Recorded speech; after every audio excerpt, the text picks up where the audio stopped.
Convidamos o vice-presidente do Atacado, da FEComércio, Amarildo José da Silva, para fazer a sua pergunta.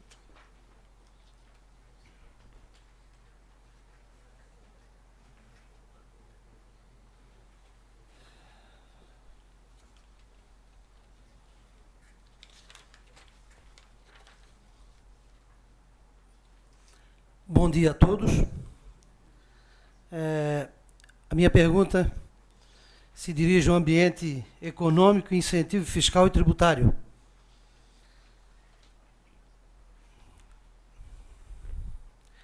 Desde que passou a vigorar o regime de substituição tributária em Santa Catarina, o setor comercial foi atingido em cheio pelos diversos protocolos adotados a partir de 2010. Como o comércio sofre a retenção antecipada do ICMS na condição de substituído tributário, diminui-se sobremaneira o ICMS próprio das vendas, o que, consequentemente, reduz o incremento do imposto líquido, que é a base para o incentivo concedido no PRODEC.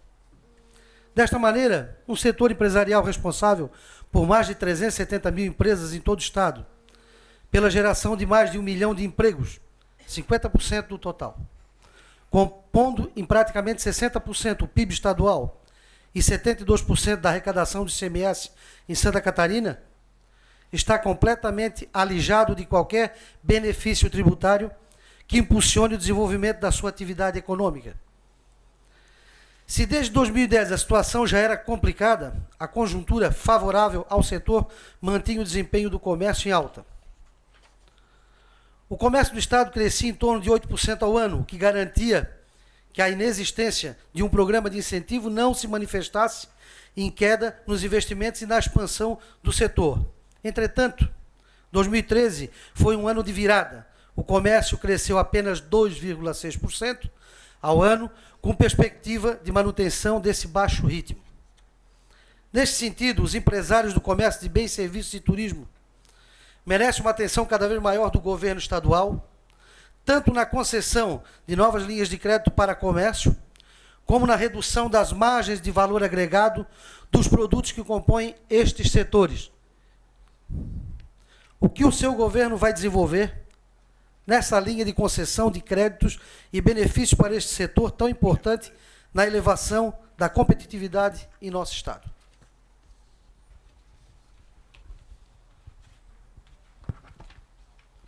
Então, Amarildo, eu sou o primeiro aqui de novo, né? Primeiro. Então, dentro da lógica, que nós falamos? É o seguinte, a substituição tributária, eu concordo, ela é extremamente danosa. O que aconteceu? Quando nós fizemos o Simples Nacional, São Paulo foi o primeiro a implementar a substituição tributária depois foi Minas Gerais, foi indo. Santa Catarina implementou, movimentos, não é, do setor do comércio, foi para cima do governo, implementou um redutor, não é, que chega até 70% na questão da substituição tributária, não é, hoje, mas ela se torna muitas vezes não competitiva como deveria ser no mercado nacional. Eu quero dizer, se for o governador, eu vou acabar com a substituição tributária. Eu sei que ela é mais fácil para o governo cobrar lá na fonte, certo? Muitas vezes no atacadista, mais ágil, inclusive, para o governo. Mas ela é danosa para a disputa comercial, não é? Eu concordo contigo, né? Nós não votamos e não fizemos o Simples Nacional para os estados aplicar a STF. Nós fizemos o Simples Nacional para garantir, de fato, que tinha redução de ICMS para que, de fato, a micro e pequena empresa e a empresa de pequeno porte pudesse sobreviver com um diferencial em relação, não é, às grandes empresas nacionais nos estados diferentes. Infelizmente, o Simples ainda tem que ser uma alíquota nacional, para todos os estados iguais. Porque tem estados, claro, que se passar de 4 milhões, são 2 ou 3 empresas que ficam fora do Simples. Infelizmente é isso. Se a gente conseguisse regionalizar o Simples ou ter uma legislação específica, a Constituição não permite isso, Santa Catarina tem que estar bem acima dessa tabela dos 3 milhões e 6, não é? De repente 5 milhões ou 6 milhões, inclusive, para incluir a questão do Simples. Então, primeiro, é acabar com a substituição tributária, que é assumir esse compromisso da FEComércio. Nós vamos fazer isso, certo, aqui em Santa Catarina, para garantir a implementação real do Simples Nacional. E, inclusive, como governador com experiência, nós vamos avançar para o debate do Simples Nacional, porque tem que acabar com a tabela negativa do Simples Nacional. Agora avançou para um anexo 6, que é uma nova anomalia, não é? Não é um negócio interessante, não é? certo? Tem que fazer o que nós fizemos com os contadores.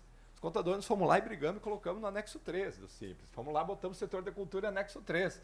Brigamos por isso, junto com os contadores, não é? O presidente do Conselho Nacional é catarinense, o Juarez nos ajudou muito, junto aqui com o Conselho Estadual, junto com os sindicatos, os 3 grandes sindicatos de Santa Catarina, nessa questão, e colocamos lá. Não é? Tem que brigar, de fato, para a redução tributária, para arrecadar mais a partir da redução e a partir da formalização. Na política de crédito e na política de incentivo fiscal, eu vi estudos aí, nós temos em torno de 5 bilhões de incentivos fiscais em Santa Catarina. Né? Esses dias, fui lá, Bruno, receber a pauta do FCDL, do Medeiros, não é? Da pauta FCDL, ele propôs nós discutir um PRODEC para o comércio, certo? Bom, vamos estudar, eu sou estudioso da questão tributária, gosto dela, não é?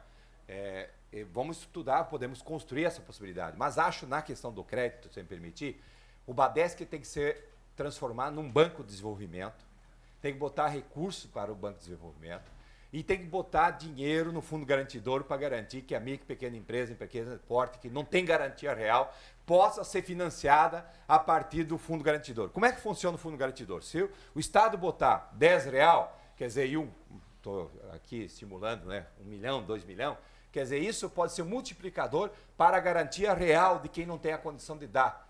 E isso faz parceria com as agências, com bancos, com o Cicobi, com o Sicredi, com o Banco do Brasil, com a Caixa Econômica, não é? Na parceria junto com o Bradesco, com o Itaú, não sei o que lá, que vão se associar a isso e que pode facilitar o crédito. Porque o grande problema do comércio é garantia real, porque muitas vezes o cara não é dono da loja, não é? Muitas vezes ele tem 3, 4 lojas e não é dono da sala.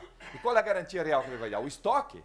O estoque o banco não aceita, vocês sabem disso, não é? É o capital individual. É um dos grandes problemas que a gente tem para fornecer política de crédito diferenciado. E a outra coisa que é importante, me permitir aqui, que vai na linha do turismo. Nós precisamos qualificar o nosso turismo catarinense. Treinar, qualificar, buscar investimentos diferenciados para atrair mais gente. Esse estado belíssimo dos sotaques diferentes, das culturas diferentes, de um italiano com um alemão igual o Vinhati aqui, que se criou no oeste, filho de pai mãe gaúcho, não é? Sotaque mais carregado, porque a mãe é alemã, o pai é italiano, é uma mistura, não é? Bem diferente. Quer dizer, nós temos esses vários sotaques, essas várias culturas, essa beleza diferenciada no estado. Se nós qualificar o nosso turismo, nós trouxemos gente de outros cantos do Brasil e do mundo para cá. Nós precisamos trazer mais gente ainda, não é?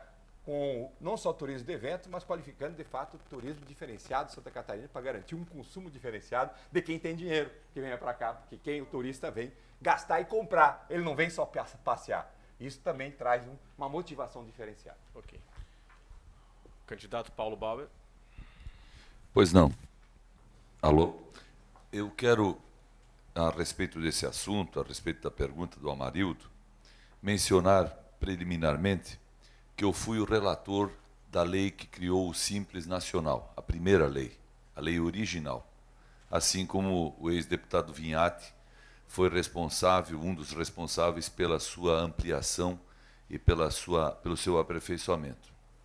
E eu me lembro muito bem que quando nós criamos a lei do Simples, na época do presidente Fernando Henrique, havia uma polêmica e uma discussão muito ampla no Ministério da Fazenda, no âmbito federal, através da qual se dizia que a receita iria cair, iria haver redução de receita pública. Aconteceu exatamente o contrário.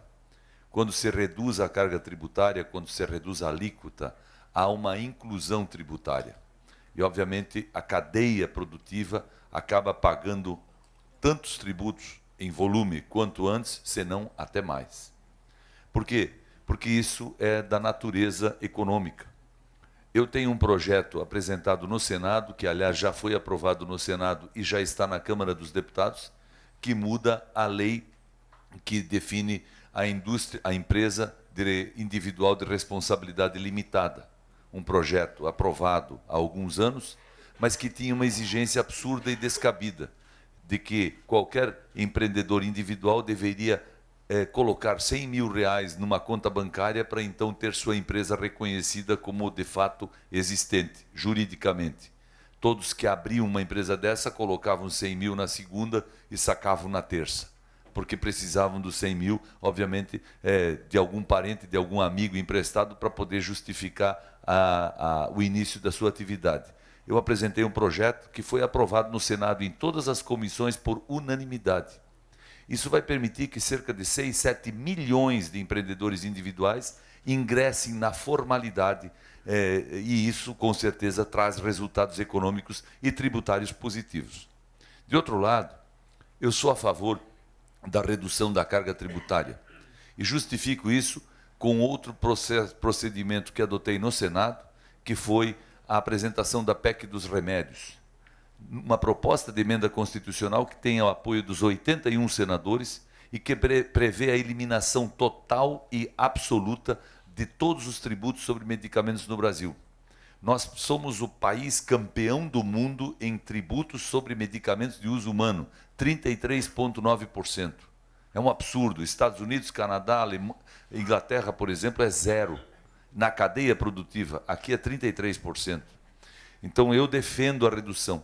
Mas eu não compreendo por que o cidadão de Mafra atravessa a ponte ou atravessa a rua para comprar em Rio Negro o medicamento que é mais barato porque o ICMS no Paraná é menor do que o de Santa Catarina nos remédios. Eu também não compreendo por que um grande empresário catarinense do setor comércio, que eu visitei recentemente, me disse que a loja que ele tem em Santa Catarina, com X metros quadrados, X empregados ou trabalhadores, X de venda, exatamente igual à loja que ele tem no Paraná, com as mesmas dimensões e números, paga lá tem 3 ou 4% a mais de resultado do que aqui. Obviamente que há uma diferença tributária que precisa ser corrigida. Nós não podemos matar a galinha dos ovos de ouro. E em Santa Catarina, o governo, que teve um crescimento de arrecadação próximo de 10% nos últimos 3 ou 4 anos, a cada ano, poderia e deveria rever a sua estratégia tributária. Por isso, eu me comprometo em rever esse sistema e esse modelo da substituição tributária, porque muita gente está pagando, na verdade, 2 vezes, principalmente na área das farmácias, com as quais eu tenho dialogado muito sobre esse assunto. Ele paga o simples e paga na substituição tributária. Então, há uma clara circunstância de bitributação totalmente indevida dentro do modelo que nós temos para o simples. É preciso rever o modelo, é preciso rever a forma. Eu não tenho a mesma posição que o ex-deputado Vinhati, de simplesmente acabar com a substituição tributária. Eu acho que nós devemos revê-la, adequá-la, porque ela, sem dúvida nenhuma, tem vantagens positivas para o Estado e, eventualmente, até para o próprio empresário, que é quem paga os tributos recolhidos junto ao consumidor. Mas, no modelo que nós temos hoje, exatamente como ele está, ele merece questionamentos que devem produzir mudanças. Tá bem. Bem, Amarildo, você sabe que esse é um tema complicadíssimo e complexo e que nós vamos discutir aqui, não vamos chegar a conclusão nenhuma, né? Porque ele interfere de forma brutal em todo o processo. O que eu vou dizer aqui foi o que aconteceu. O governo do Estado, o atual governo, não aumentou o imposto ao longo desses 3 anos e 9 meses que o governador Raimundo Colombo e eu, como governador e vice, estamos comandando o processo de Santa Catarina. Mas eu vou ler um trechinho da carta que foi encaminhada pela FEComércio ao governo do Estado. Na Secretaria da Fazenda, muito avançamos nesses últimos anos. Podemos destacar um conjunto de questões bem-sucedidas, como, primeiro, redução das margens de valor agregado em um conjunto de produtos. 2, diálogo respeitoso e propositivo quando da instituição do DIFA em 2013, considerando a situação do governo e dos demais setores que seriam beneficiados, etc. e tal. 3, trabalho conjunto no diálogo, proposição e conscientização das operações concorrência leal 1 e 2. Então, só quero dizer que há uma relação muito respeitosa do governo do Estado com a FEComércio. E isso vai continuar com o governador Raimundo Colombo à frente de Santa Catarina. Porque nós temos consciência daquilo que foi falado aqui, ainda há pouco. Eu vou dizer, vocês sabiam que Santa Catarina, pelo 7º ano consecutivo, é considerado o melhor destino turístico do Brasil? Você tem que incorporar no teu discurso para você se ufanar de ser catarinense. Pelo 7º ano consecutivo. Isso foi fruto de trabalho, de viagens, de construção. Santa Catarina, e nós falamos ainda há pouco no Pacto Federativo, É claro que hoje a concentração está em Brasília. As demandas da sociedade são infinitamente maiores do que as disponibilidades financeiras do governo do Estado e dos governos municipais, exatamente pela excessiva concentração. Lá em Brasília, quase 2/3 de toda a riqueza, de todos os tributos que se paga no Brasil, eles vão para Brasília. E aí aquilo que o Paulo Bauer falou, os prefeitos vão com pilhas na mão lá para pedir que se libere recursos para atender as demandas dos seus municípios. Foram criados taxas e contribuições que não são divididas com os demais entes da federação, com os estados e municípios, ficou concentrado em Brasília. Vocês sabem disso. E hoje, a dificuldade, nós falamos em segurança, falamos em saúde. A saúde, elas têm sido transferidas as responsabilidades para os estados e para os municípios de forma brutal, sem recursos adicionais. Então, quando nós elaboramos a Constituição de 88, eu fui um dos que assinou, nós tínhamos recursos, 22,5% vinha para os estados, e outro tanto, 25% ou 27%, ia para os municípios, ou o inverso. Né? E hoje aquilo foi concentrando, hoje tem 2/3 em Brasília. O que tem que mudar é o Pacto Federativo, por isso eu vou trabalhar insistentemente para o Paulo Bauer continuar lá, porque ele é um senador corajoso, que sabe dessas mudanças, junto com o Luiz Henrique, que está lá.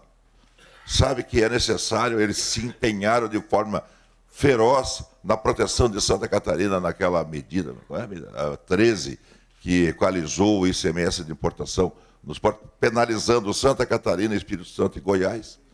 Então, nós precisamos de senadores, de parlamentares, que lá em Brasília não se submetam às demandas do governo federal e sim às demandas dos estados e municípios que eles representam. O que eu posso garantir aqui é o tom respeitoso da relação governo de Santa Catarina com a FEComércio. Agora, dizer que eu vou extinguir isso, extinguir aquilo, que eu vou criar isso, seria, sem cálculos, vocês sabem como é que funciona, seria, no mínimo, uma irresponsabilidade de quem está no governo hoje, né, como vice-governador do Estado. Portanto, essa é a condição. Presidente e demais empresários. A relação respeitosa e propositiva. Nós vamos construir os caminhos. Obrigado. Obrigado, candidato. Convidamos agora o vice-presidente de turismo da FEComércio, Fernando Wilrich, para a sua pergunta.